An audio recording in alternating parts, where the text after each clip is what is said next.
पूज्य संत श्रोमणी बाबा जय गुरुदेव जी महाराज, उपस्थित सभी सत्संगी भाई बहन, बड़े बुजुर्ग, छात्र, नौजवान, इस ग्राम के तमाम सभी धर्म प्रेमी माताएं बहनें और जहां तक आवाजें जा रही है, सुनने वाले सभी जीवात्माओं के चरणों में जय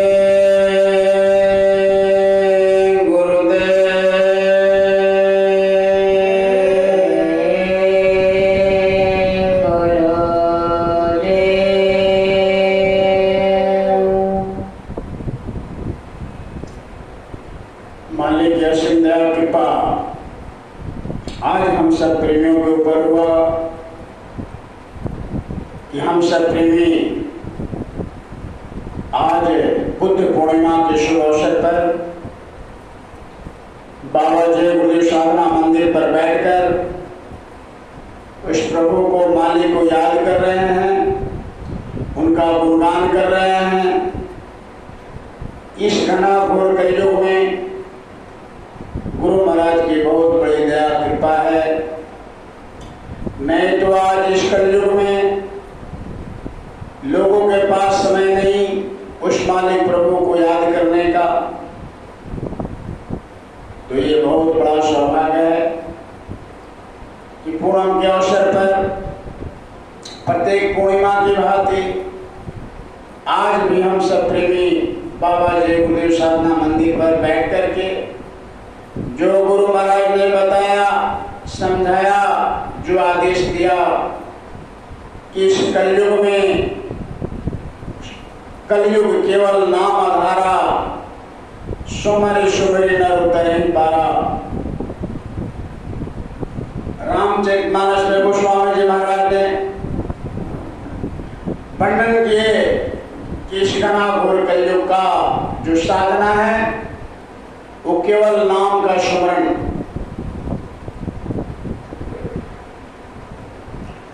नाम के स्मरण करने से इस जीवात्मा का कल्याण हो जाएगा।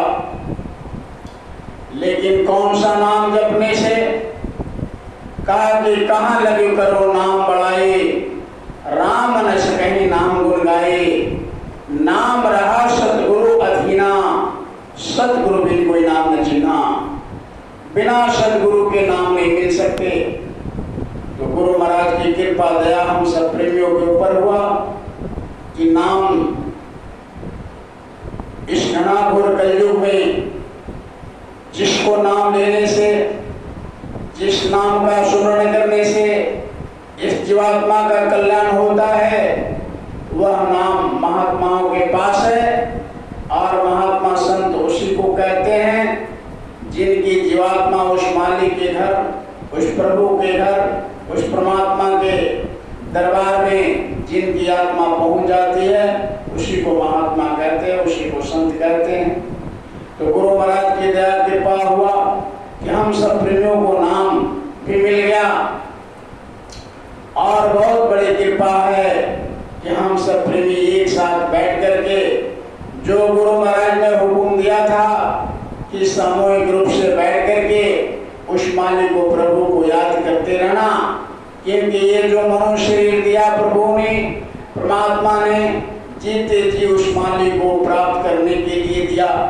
मरने के बाद में आज तक किसी का चिट्ठी पत्री नहीं आया कि हम स्वर्ग में हैं, कि बैकुंठ में हैं, कि पेड़ जोनी में हैं, कि पौधे जोनी में हैं, कि बैल में हैं, कि कीड़े में हैं, कि मकोड़े में हैं। जीते जी उस मालिक को प्राप्त किया जाता है। जिन्होंने पाया जीते जी पाया। मीराबाई, पल्लू साहब, भीखा साहब, दरिया साहब, कबीर साहब, महात्मा बुद्ध, जिनकी आज ये बुद्ध पूर्णिमा, उन्हीं के यानी महात्मा बुद्ध, आज ही उनको उस मालिक प्रभु का दीदार हुआ था, उनका साक्षात्कार हुआ था। तो आज उन्हीं के महात्मा बुद्ध पूर्णिमा मनाया जाता है।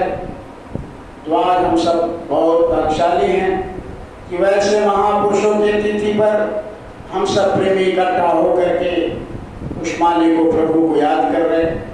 पहले समाज में, गांव में, मोहल्ले में पहले पूर्णिमा के पूर्णिमा महापुरुषों के दरबार में, उनके आश्रम पे, उनके स्थान पर लोग जाकर के सुमरन, ध्यान, भजन, साधना, अध्यात्म का चर्चा, भगवान का प्राप्ति का मार्ग लेते थे। लेकिन इस घनघोर कलयुग में धीरे धीरे लोग खाने पीने में उलझ गए और अध्यात्म की साधना छोड़ करके अब केवल इंसान खाने पीने, सोने, ऐशो आराम के चक्कर में पड़ गए।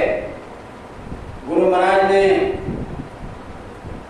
कहा कि इस मनुष्य शरीर का मकसद पाने का ये नहीं है कि तुम आराम में, विश्राम में, खाने में, पीने में, पहनने में, ओढ़ने में श्वासों की पूंजी को खत्म कर दो। गुरु महाराज ने कहा कि तुम 24 घंटे में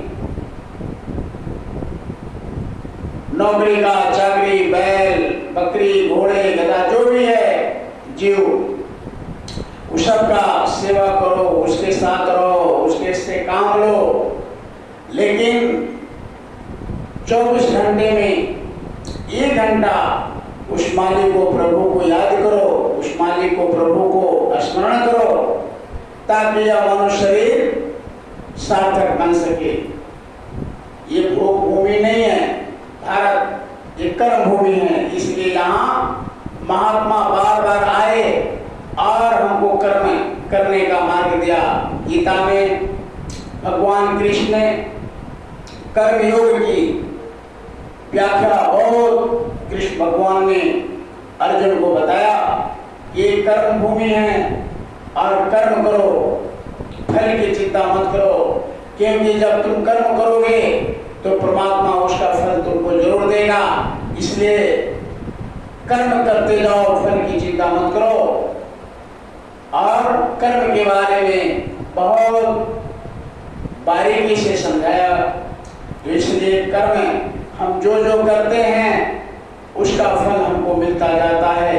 इसलिए शुभ कर्म, अब कर्म कितने तरह के होते हैं, लेकिन महात्मा कहते हैं कि तुम निष्कर्म हो, यानी जो भी कर्म करो अपने गुरु को, अपने उस मालिक को, प्रभु के चरणों में समर्पित कर दो, ताकि उस कर्म का यानी तुम पर कोई असर न पड़े, कोई कर्म तुझे बांध न दे।